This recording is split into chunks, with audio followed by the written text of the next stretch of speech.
Right. So the first question we want to ask you is, tell us about your new record, Ride for You, and what inspired you to write it. Okay, my new record, Ride for You, is a record about holding it down, being with your significant other, and just, going through the ups and downs, but at the end of the day, you're still holding on and, good times.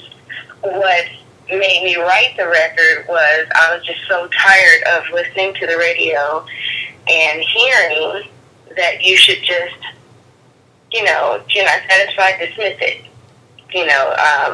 Disposable relationships, 2 and 3 and 4, and go to the club and take her home or take him home. And I just got tired of hearing that because looking around in reality, people don't really, a lot of people don't want to live like that. A lot of people want some substance. Right. So, what would you say is your ideal relationship? My ideal relationship is having a great bond, great communication, understanding, familiar goals, making God the foundation of the relationship, and honesty and faithfulness. Okay. So now, another thing we want to ask you is, before we get really in depth in this interview, pronounce your name so everybody who's tuned in knows how to say your name. My name is Felicia. Not Felicia, not by Felicia. It's Felicia. Okay. Just had to make sure we cleared that up. So it's Felicia, not Felicia. Exactly. Exactly. Okay. I do a lot of interviews and, I'm clearly saying Felicia and they're like, okay, thanks, Felicia. And I'm like, no, that's what I just said. I don't think it's hard to pronounce. But it might be for some folks. I don't know. Okay. But if you do have a problem pronouncing Felicia, just call me C. Okay. And that's F-E-E? Yep, correct. Okay. All right. So now tell us about where you're originally from and how you actually got your start in the music entertainment industry. I'm originally from Chicago, Illinois. I got my first break by going to a Tupac concert, and I was a guest of my cousin who was opening up in Chicago, and I met MJG and 8-Ball there, and my mother let them know that I sang. And that was a crazy experience because the audience, something happened, it sounded like shotguns, and all the artists got pushed to like this closet room, and so but it ended up being some of the crowd got, I don't know what their problem was, but they threw a metal garbage can, and that's what it was. And my mom told G. Wallace, which was MJG and 8-Ball's manager at the time, that I sang, and I sang for him, and stayed in contact. A couple months later, went down to Houston, Texas, kind of working out a situation with them. It didn't really materialize because I brought a group with me, and the group fell apart. Giving you a lot. And then, yeah, that's my beginning. Okay, so what was the name of the group? Incline. Incline. Okay, so now was that a group that just consisted of females only, or was it male and female? Females only. Okay. So what were you all like, the next escape or something like that? We were actually the first Destiny's Child, really. Oh, wow. Okay. So now, pushing forward, tell us about how you got, into the whole situation with Bone Thugs and Harmony. Well, I was in his Houston, Texas, kind of working out the situation with Swap House Records, and one of my friends asked me to go to a Mary J. Blige concert.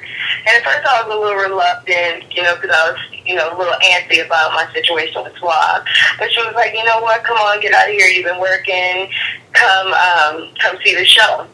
And so I didn't know who all was on the bill. So we went in the middle of the Bone Thugs concert. I just got up, the Holy Spirit told me, get up and let him know what I do. So I got up, went to the stage, talked to the bodyguard. The bodyguard talked to Crazy. They then lifted me on the stage. During the Bone Thugs show, I sat on a speaker and talked to Crazy. And the weird thing about that is he had heard me before, because in the meantime, I was looking for deals or solidifying a deal. I would do hooks. That's what I was known for. I was called the LECIA. If you needed a record, you needed a bomb hook, you would find me, and that's how I make a living. So he had heard me because I did a song for a Mo Thug artist called Draybone. And, when I'm talking to him, letting him know what I do, he's like, oh, I heard you. And so he told me 2 weeks after, he told me as soon as he gets through with the tour that he would contact me. And that's how it happened. And he did that 2 weeks after, and I've been with the guys ever since. Okay. So now, back during that time and everything, were you around Ruthless Records during that era, or? No. Okay. No, I was not. Okay, so you were just specifically with Bone Thugs? Yes. Okay. So, so now, have you seen Straight Outta Compton? I have. Okay, what were your thoughts on the movie? I had mixed thoughts.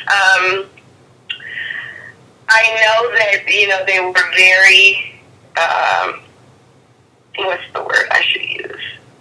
They simplified it and downplayed a lot of things, but, a lot of the story, a lot of the real life story could have been told, should have been, but maybe they're saving it for 2, I don't know.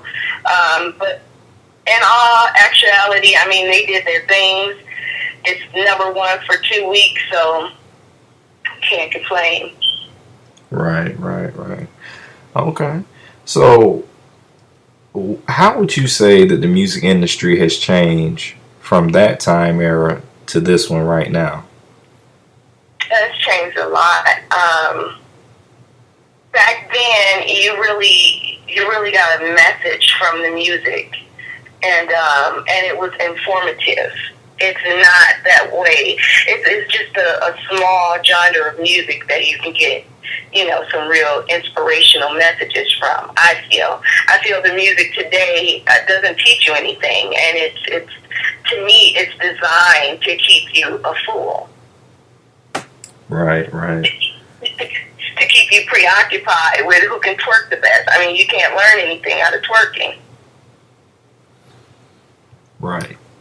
Well, you can learn how to dance out of it. I'm just playing. It could be a workout then, okay. You can learn working. But, that's what the music today, to me today, it isn't music. It's just sounds. Right. So now, tell us, which album were you featured on of Bone Thugs and Harmony, and will there ever be another, will they be putting out any new music or anything like that? Will they put out new music, or would I? Them and you, or with you featured on it? Oh, together. Yeah, there will be. Actually, I just did a record with them about 3 months ago. I don't know where it's going. It's called The Journey Home. It's a really nice record. I don't know if they're going to use it or not. But I've been on several records with Bone, mainly all their last records. I've been, either help write, help with melodies, my vocals on it, vocals taken off. So yeah, all their last records. Okay. So what would you say is one of the most pivotal points in your career? The pivotal points in my career.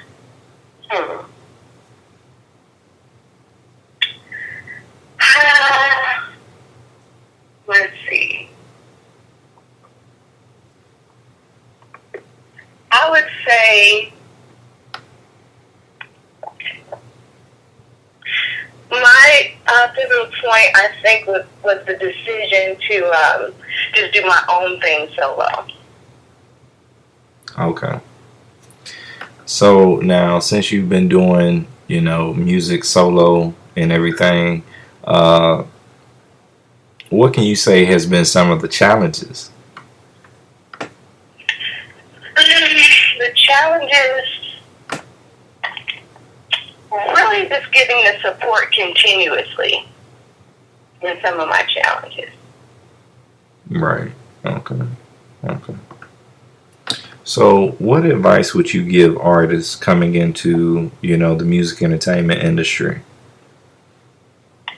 I would say to definitely know the business part of the industry, and keep a team around you that knows, have your best interests at hand, believes in you, and you have to know the bottom line. Right. Now, why would you say that knowing the business is one of the most important parts before they would get into it, really? You said why? Yeah. Because, with anything, you want to know the ins and outs. You don't want to be led like a puppet. You need to know what situations you're going into. Now, I'm not saying, break out a law dictionary. It would be great if you can. But you need to know your bottom line, because you could be led to somewhere you don't want to go. Right. Okay. And you can be stolen from, and you can be one of those artists that have made millions and billions for someone, and you're sitting at home renting. Right. That is true. Okay. So now, is there any other new projects that you're currently working on? Yes, I am working on my entertainment company called Chosen Empire. I have a group called The Crew, and I have Scotty Cash, which is a hip-hop artist. The Crew is a rap and R&B. And then I'm working on my book. I also have my nonprofit organizations that I'm working on, Chosen House and Interception. And I'm working on my reality show. Okay. So now, two things we want to talk about. What will be the title of your book if you have one yet, and what will the reality show be about? The book is called "I'm Every Woman and So Are You," and it is not just for women, contrary to popular belief. It's a self-help book for anyone who needs it. It's just titled that because I'm a woman, and I just felt empowerment when I was titling. Let's see.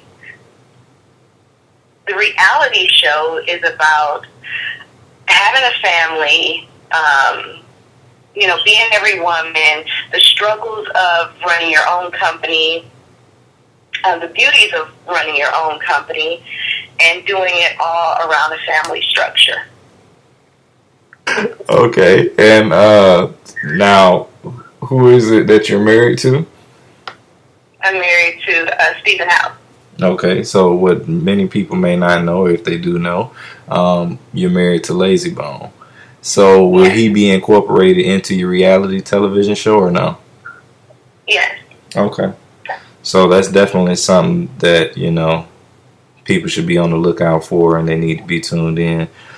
So the last question that we want to ask you is, what do you see in the upcoming years for yourself?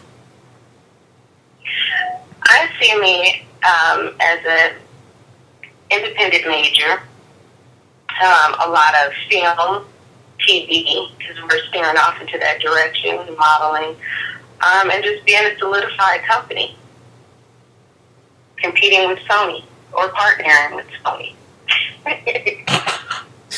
Okay. So, the last thing we want to say is definitely want to thank you for taking your time out of the day to be able to do this interview. And where can people find you at online?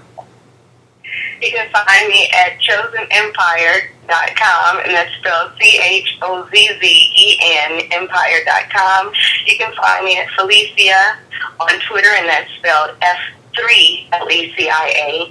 You can find me at Felicia on Instagram, that's spelled F3LECIA. And you can find me on Facebook, Felicia Lindsay House. Okay. There it is. This is another episode of Conversations with SOM. Today joining us was Felicia, R&B pop artist.